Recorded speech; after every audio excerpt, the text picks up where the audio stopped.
Hello, and welcome back to the Art of Divergence, brought to you by Neurodivergent Ohio.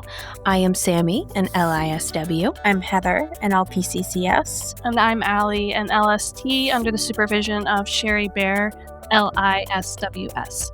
The information provided on this podcast is intended for informational and entertainment purposes. It does not act as a substitute for the diagnosis and treatment of mental health concerns.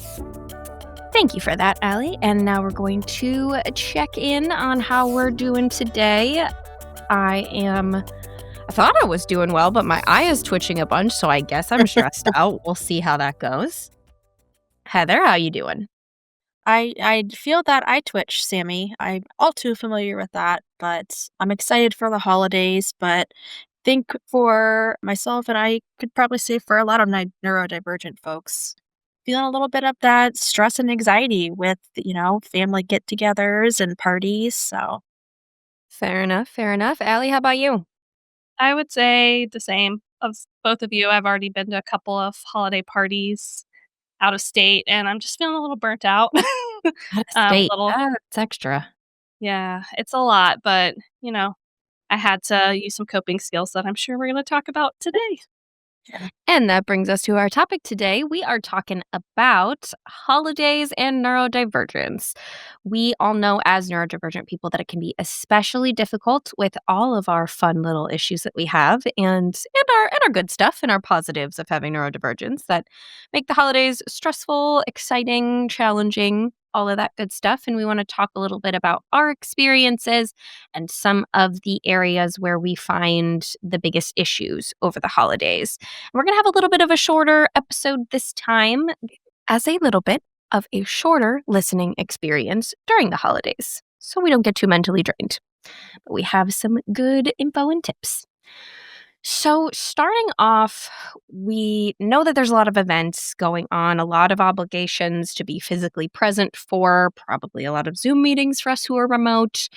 All of that stuff brings on for us with autistic traits and some here and there ADHD stuff, masking. A lot of the time, masking is a big part of the holidays because we have so much social interaction. So Heather, talk a little more about where and how that masking shows up on the holiday season schedule. Yeah, for sure. So masking, or you might hear it referred to as like social camouflaging, is basically where you are having to push down a lot of feelings, characteristics, behaviors that you would normally do in a day-to-day experience. And some of this can feel more like you're just trying to fit in or make others feel more comfortable. And so that can look like forcing eye contact, or, if you have a stimming behavior where, you do a hand movement or you like to rock, all of those things where you're just kind of being like, this situation doesn't allow for that. And it can be mentally and physically exhausting, so much so that sometimes you can see it increase anxiety or depression because they're suppressing their true self. You guys have shared that you guys are, experiencing some of the holiday stuff already. Do you guys experience any masking? Yeah, I think for me, a lot of the times what comes up is having a script. So if I'm in social situations, I think about what kind of things I'm going to be repeating or starting conversations off with or prompting discussion with that I know is safe territory and will keep me able to carry a conversation well to the point where I'm not scrambling or I'm not hyperfixating on like content or details or over explaining or over talking. So it's more simple, like here's what's going on in my life, interesting things that have happened to me lately, maybe a story here and there. But I do find myself replicating a lot of that in different conversations, kind of as a safety net. So I don't feel like I'm really exerting a lot of energy towards social interaction and masking and suppression and all of that during the holidays. So it's kind of like a performance in a way. But what I wanted to bring up is when we do feel that effort to mask and suppress those behaviors and be kind of hyper vigilant to anything super challenging about those interactions, we can get really physically tense. And Heather mentioned it being physically exhausting. With my clients, I've had to discuss some of the experiences they've had with physical exhaustion after a period of masking for like a whole day, or, even in like regular work settings or stuff like that, but extra during the holidays because it's usually a lot in quick succession. And so a lot of us can feel really physically tense as a result of that. And, holiday gatherings and events are a really great time for periodic physical check ins, which I like to do while I'm like in a group conversation or where there's like a lull in the event or something. And it only takes a couple seconds, but it can be really helpful for making sure you don't end the night or end the event and just go home and feel absolutely depleted. What that looks like is for me usually doing a body scan or what we call progressive muscle relaxation, which is like going through your muscle groups or your body parts and tensing and releasing slowly, or even just a posture check or like shoulder and jaw tension check and a reminder to release that tension. And like I said, I can do that in the middle of a conversation if I don't have to be too engaged or just kind of in a moment with nothing to do. But I do like to do that like 3 to 5 times over the course of an event so I can keep myself physically relaxed, because I will notice that when I don't do that and I do check myself, I'm super tense. I am super just on edge because of all that hypervigilance and figuring out how to stick to that script I was talking about. So I'm wondering, Ellie, you mentioned some of the like out of state events and things like that. That's even more of a usually a physically taxing and mentally taxing thing. So with you being neurodivergent, how do you feel like that plays into your experiences there and maybe, some other ones that you feel are relevant? Yeah, so I liked how you brought progressive muscle relaxation because I have used that a lot, especially while on a plane. I'm not a fan of touch. So the holidays are a little hard for me to explain that to people who want to give me a hug and who want to be close to me because that is their form of like showing me love. But at the same time, I was on a plane and I was traveling and I had to relax my body throughout. And then I get to my relatives and they want to hug me. And so sometimes it can be, I'm still performing that because I know that that's important to them. But then afterwards, I have to go up somewhere that's isolated and do muscle relaxation technique or even just deep breathing. And sometimes I will do that for 30 minutes or so. And people know that about me. So thankfully, I've kind of explained that this is just me and I don't have to necessarily mask in front of my family.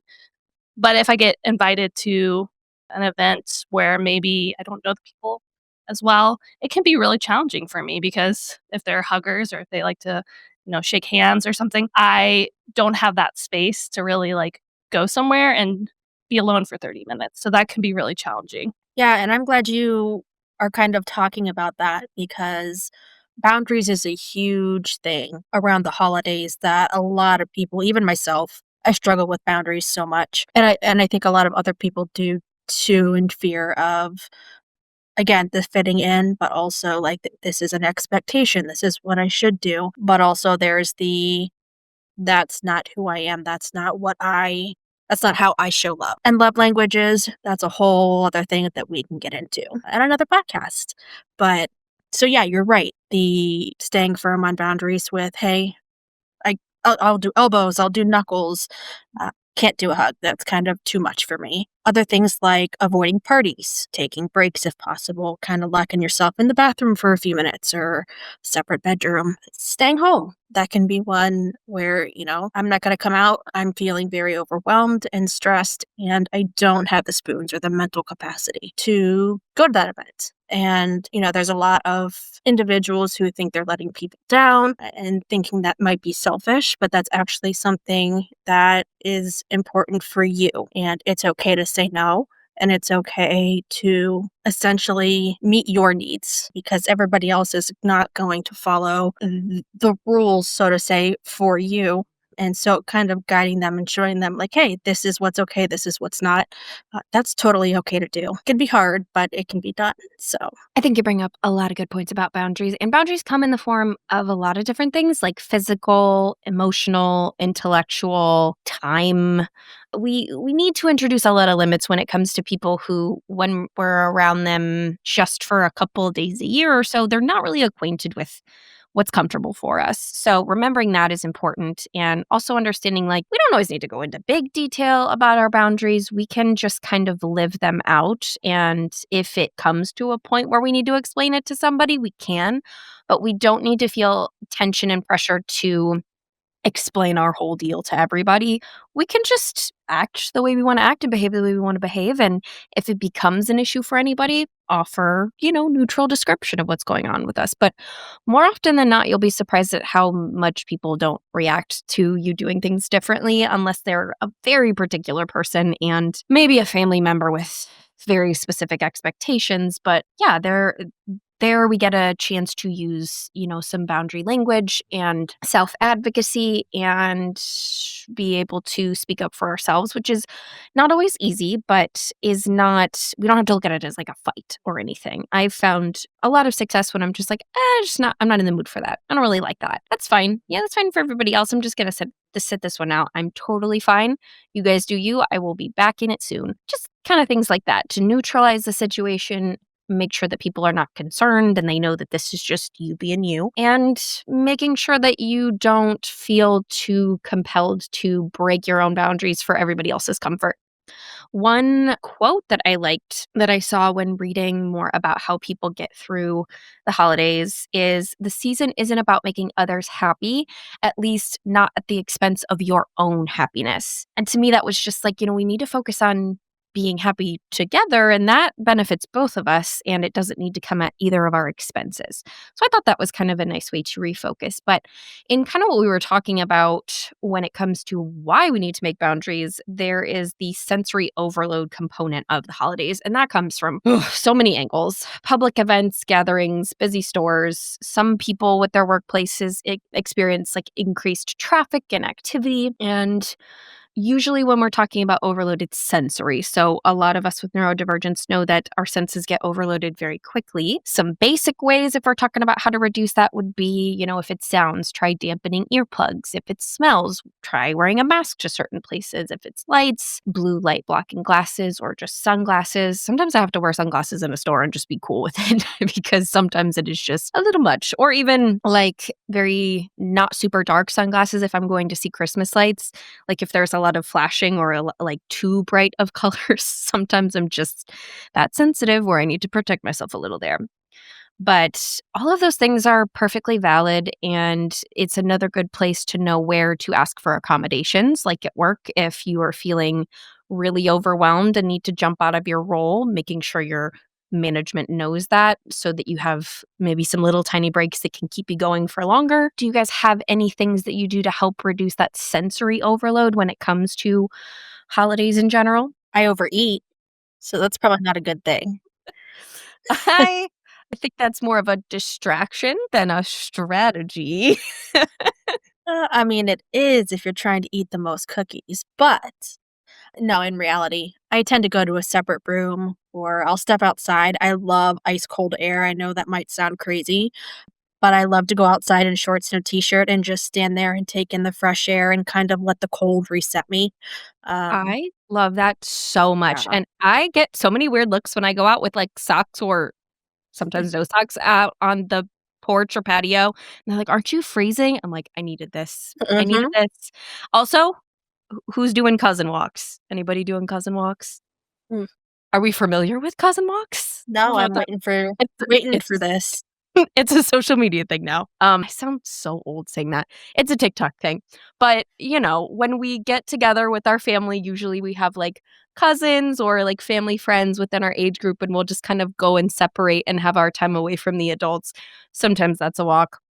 Sometimes, that's just going and hanging outside and or maybe like in a basement. I know my grandparents have a basement that we go and play pool in. So like, after a while everybody's like, "Oh, where's all the kids?" They're hanging out in the basement playing pool. But it's a little bit of a tactic to get away from the overwhelm that specifically maybe the adults or older generation provide for us. So, love a cousin walk. Shout out to my cousins because they are lovely people to take a little break with and always help me get overwhelmed and overloaded during the holidays. I know it's always a treat to see them and spend time with them. Any other, like, I think it's a good tactic also to have like a little ally at a party or, a gathering or, maybe that's your partner, maybe that's a friend, maybe like we have a coworker gathering coming up, so I'm hoping we don't need too many allies there cuz we're pretty cool with each other. But yeah, like having an ally at a party or a gathering is another good tactic so that if they can sense the signs of your overwhelm, that they kind of can pull you away from a conversation or an activity or like make a quick exit if need be. Love to kind of put that into practice sometimes. Do you guys also do that at any times? Oh, yes. I rely on my partner very readily in, like, social situations. I think he is very attuned to, like, my body language and don't even necessarily I used to have, like, a word I would say if I felt overwhelmed, and then he could pull me aside, but now he's just very attuned to what I need in the moment, I and it's love very a partner code word. That's so cool. Sorry to Oh, interrupt. Go Yeah. ahead. It's okay. I think that's a great idea for anybody who's maybe not familiar with how to intervene in an awkward situation. Just having, a word that you both know that you don't use often, but also is kind of not obvious that captures everybody's attention. Like banana. Like if you said banana, people would be like, what the heck's going on here? But have a word and try to figure out what you would do after that word. So maybe that's stepping outside, or maybe that's saying, I'm getting a phone call where your partner's saying, "Hey, your mom's calling or someone's calling for you." And make an excuse if you don't feel comfortable just saying, I need a couple minutes, because not everybody's comfortable with saying, "I'm overwhelmed right now." And that's okay. You get used to it. Absolutely. And don't feel bad about making excuses or having little white lies to get yourself out of sensory overwhelm because usually they're not going to be things that you have to explain yourself for. People are usually not going to be like, you don't really have a phone call or you don't really need to go. They probably also want to go as as quickly as you do. So it's not something to have any unneeded guilt for or anxiety that you'll like get called on something. It's not going to happen like that. You are well within your, ability to take care of your own needs. And so don't make that any part of your, the anxiety that we do heap on ourselves when it comes to like holiday expectations. Heather, did you have anything you wanted to add to that part?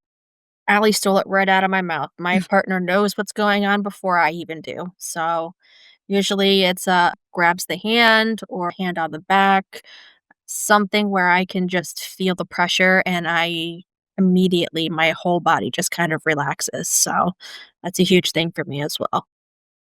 I think sometimes with gatherings like that, I can get overwhelmed, but I also have this like impulse to like have to stay the entire time or have to like not miss out on anything and make sure that I'm like getting all I can out of every experience. And that's kind of the other thing I wanted to talk about when it comes to like the big areas is impulsivity. Sometimes with holidays it's so many so many opportunities like eating, spending, traveling, all these opportunities. When it comes to overwhelm and overload, it can come a little bit in the form of like fear of missing out. We don't want to miss out on these opportunities. And we have so many like novel things that we get to do. And we have all like neurodivergence comes with a lot of interest in novel things. That's usually how we get ourselves to do hard things is we try and make them a little more novel. But it's really hard sometimes to avoid and to say no and to set limits on the things that we impulsively are drawn to. So like for me, it's not being the first to arrive and last to leave at all the parties so I don't miss anything. It's also I love holiday makers markets, like where we are in Columbus, there are every weekend there are tons of little markets where there's a bunch of independent, like local makers of little things like pottery or candles or, clothes or things like that. And I want to go to every single one of them, but there are far too many, and that's just not realistic. So Dublin has one Sunday. yeah, trust me, there's like 7 on my list for, like, this weekend. So I am currently in the process of setting those boundaries. But this time of year, we need to give ourselves permission to say no to things, and we also need to work on accepting that it's okay to miss out sometimes, which sucks, but it's really hard. But there is comfort knowing you have the right amount of energy and the right amount of time to have the things that you thoughtfully put on your list go well. You can get all the way through them and, they can go off without a hitch. So I will say it's it's fun to try and do everything we can do, and sometimes fun and novelty really pulls us away from reason and logic. But it's super important to set those limits for yourself and not and, like, notice when you're gonna get burnt out. When something is obviously going to be too much for you, don't convince yourself you magically now have more energy because it is the holidays, because you probably don't. Yeah, I know. I was watching the Grinch the other day and I was wrapping presents and I one of my love languages is gift giving. And so every year I'm like, we'll just do a gift card exchange and we'll go around and exchange gift cards. And then I got to the part in The Grinch where he's like, "Presents, presents, presents. It's all about the presents." And then I'm like, "You know what? It's not. It's really just about sitting there with people that you care about and you're just having a good time, whether it's biological family or chosen family. Spending those time making those memories, that's more than you can get with any gift." So, that's something I'm trying to work on this year. That's awesome to hear. I think that is a good refocus and a good reframe of the holidays, and something that is always important, because another thing that I hyper focus on is gift giving. I am scouring the sales at Black Friday. I am scouring the markets. I am trying to zone in on the exact specific perfect thing for everybody on my list, and I way overextend myself on that. A lot of the times just energy wise, but sometimes money wise, and I don't set very good limits for myself. So it's always good to have a focus and a plan going into those things. Planning is the antidote to impulsivity, and having, those extra opportunities for organization of, am I making lists? Am I making budgets? Am I having conversations around what we feel is realistic as far as gift exchanging? And, am I expecting a gift from somebody? So do I feel the obligation to get them a gift? We are, as neurodivergent people, very big on like social contracts and whatnot. So I remember I'm not a huge Big Bang Theory fan, but there was a point where there was one, like, Sheldon's very obviously, like, autistic, and his roommate had to tell the neighbor, like, "You have to convince him it's a social contract to, like, do a gift exchange or something," and I'm like, "That is really true. That is really how I look at things." So that's a good illustration of it's important to have an understanding of what your social contracts during this time kind of expect and obligate you to do, and what they don't. What is too far? What is a little over the top? I think when it comes to gift giving, being general, having like a general understanding and just getting a general good gift for people is easier than trying to really hyper focus. So, like, if you know someone's interests, if you know their likes, just go with that. Don't try and get too specific or too, down to the details of what's going to be the most special thing for them. Set budgets for yourself, because it will be really hard if you find something super good for them and it's outside your budget. It'll be hard to rein yourself in from that. And stick to the basics of, what we know we like as humans, like nice coffee or tea, specialty food items, good snacks, like bath bombs, nice soap, candle. All of those things are a perfectly acceptable and thoughtful gift. And I think it's good for us to remember that simplicity does not mean a lack of care and thoughtfulness and generosity. Also, I think it's good to know what gift recommendations we might have as neurodivergent people. I know I have some specific ones that I ask for every year. But for you guys as neurodivergent people, what is on your list that, scratches that neurodivergent itch in your brain? I love making cookies and giving them away, and I can get a little out of control. Like, one year I made about 200 cookies and just gave them to everybody, and I burnt myself out. So this year, even though it scratches that itch, I'm limiting myself to, like what you said, Sammy, my social contracts. So the people who I really, really know that enjoy my baking, I'm giving them cookies. So I'm down to about this year 50 cookies. So I've narrowed it down and I won't burn myself out. Sounds like a good limit. Yeah. Yeah, I have a running list year round for things that I hear like my friends or family member or my partner say, like, "Dang it, I really need this," or "This broke." I'm writing that on my list because then I don't have to put thoughtfulness in not thoughtfulness, scratch that, creativity into it. I feel like I don't have a creative bone in my body. So when I hear somebody say they need something, I'm automatically like, okay, a need. Like, how can I make that possible? How can I get them that? How can I make sure this person is gonna get that flight to see their mom in time for their surgery? I'll give, $25 gift card. It's not much, but it's something. So that's usually what I do, as long as it's not an arm and a leg.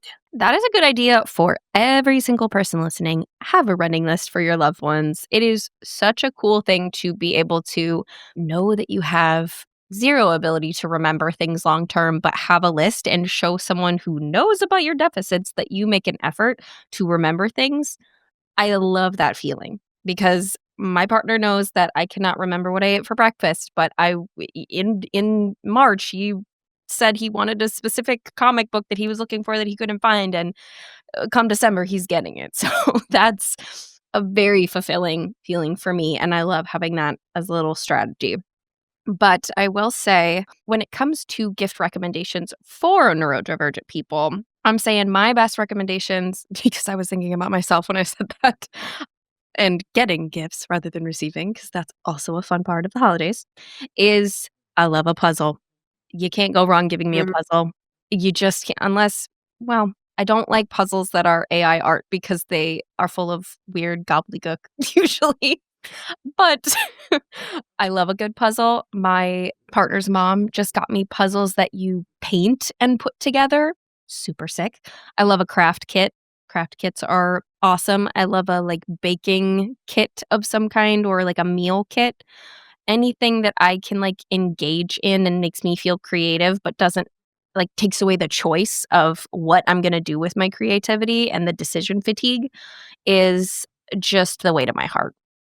Anything that you guys are really hoping you get for Christmas or the holidays in general? I'm just trying to save up for my wedding next year. So, anything that we can use to pay for some of that debt would be beneficial, family. I'm going to send this to all of you. Fair enough. Allie, what about you? I'm in a similar boat. True. I'm expecting my first kid, so any baby stuff is welcome. Do you think you're gonna get overloaded with baby presents? I'm already overloaded with clothes thanks to my mom, which it's appreciated. At the same time, I could use, like, some maybe diapers or practical This is things. true. This is true. Practical things aren't fun for the holidays, of course. You need to get a I love 70 little practical things. Christmas tree I onesies. do too. I would take all Yeah, diapers, I it would be mean, okay. as a parent, probably that would be I would not know, but I bet that would be helpful. So, Yeah. this has been just a little bit of our thoughts on how to get through the holidays as a neurodivergent person, some tips and tricks, some experience from us. And, we want you to have a really smooth, really peaceful holiday and avoid the stress, sensory overload, emotional exhaustion of all that. So just set boundaries for yourself. Be realistic about what you want out of the holidays. Try to look at things as neutral or positive when it comes to whatever opportunities come your way, and try your best not to have super high expectations or fixate on certain goals or wants or desires for the holidays, so it feels as though you can get through smoothly and have a decent outlook without anything getting in your way or having a lot of obstacles. But as our last little bit for this episode, we're going to have a Mythbuster by Allie. So, Allie, go ahead with that. Our Mythbuster is about really I wanted to keep it a little bit lighter, but I have noticed on social media that there's been a lot of talk about high functioning versus low functioning neurodivergence, and a lot of people out there are saying that, like, if you're low functioning, you should do this, if you're high functioning, you should do this, and I just wanna myth bust that and say that's not necessarily a clinical, I guess, term, and maybe both of you could chime in on this as well. It's more of like someone's perception of you or even your perception of yourself. And so just know that neurotypical people also have strengths and weaknesses. So what someone's recommending might not work for you on social media. You have to find out what works for you. And it's not because you're low functioning or high functioning, it's just you have strengths and weaknesses. Yeah, I think we just as a general statement have to remember that neurodivergence presents differently across every individual's experience. We have similarities, but on the whole, our experience is going to be different. And there are so many benchmarks of high or low functioning because, I mean, functioning means a million different things. So it's really helpful and anti-ableist to not group types of functioning into a label of someone's whole identity as, you know, what it is to have their brain. Yeah, exactly. It's, don't put yourself in a box with a label. Different does not mean wrong. Lovely way to sum that up. Well, thank you for joining us on our little shorter episode this month. We will be taking a break for the new year, but we'll see you again in February. From all of us at Neurodivergent Ohio's podcast, The Art of Divergence, we wish you a very happy holiday and hope to see you back in February. Bye-bye.